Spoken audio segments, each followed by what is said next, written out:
Shay did not want the thing that came out of her. It did not summon within her even the tiniest breath of maternal instinct. Not like she'd felt in all those years working as a midwife, all those times when newborns would cry and tremble and nestle into their mothers and make Shay's ovaries feel like they were tying themselves in knots. But this was not a baby. This was a thing, an it. She hated it, and had begun to hate it the second she'd felt it moving in her violated womb. And perhaps even before that. Perhaps she'd even begun to hate it when she'd missed her period only 4 months ago. 4 months? How was that even possible? How was this thing even possible?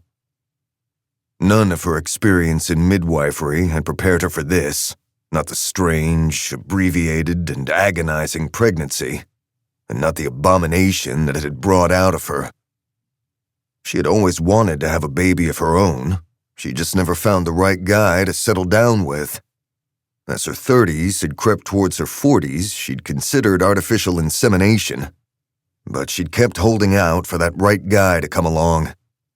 Kept putting it off, and then it was too late. The plague came, and society and all of its medical marvels went away. 9 out of 10 people were infected by it and turned into animals, or at least that's how they acted.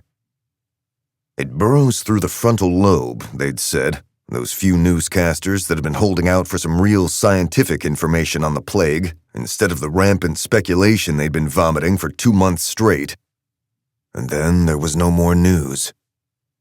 The plague burned itself out within a year, but by then the damage had already been done. There was no going back, and Shay had to concern herself with survival and let the long-held dream of being a mother die, stillborn in her chest. Stillborn, which is what this thing should have been. 4 months, she thought again, bewildered, sweating, and in shock, a shock both physical and mental. Deliriously, she remembered her own cutesy, sing-song voice, telling expectant mothers that at 4 months their little darling was about the size of an avocado. But the thing that had grown inside of her had done so with alarming speed, and painfully, stretching her insides in ways that the human body was not evolved to handle. She'd bled almost constantly as a result. At 2 months, her distended belly looked like that of a woman 6 months pregnant. At 3 months, she looked full term, which was impossible, and yet it had happened.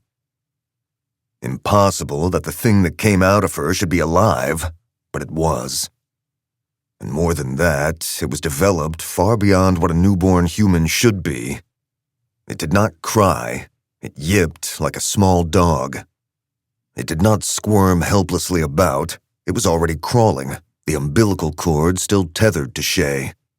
The thing opened fully functioning eyes and took in its environment with a dazed sort of curiosity.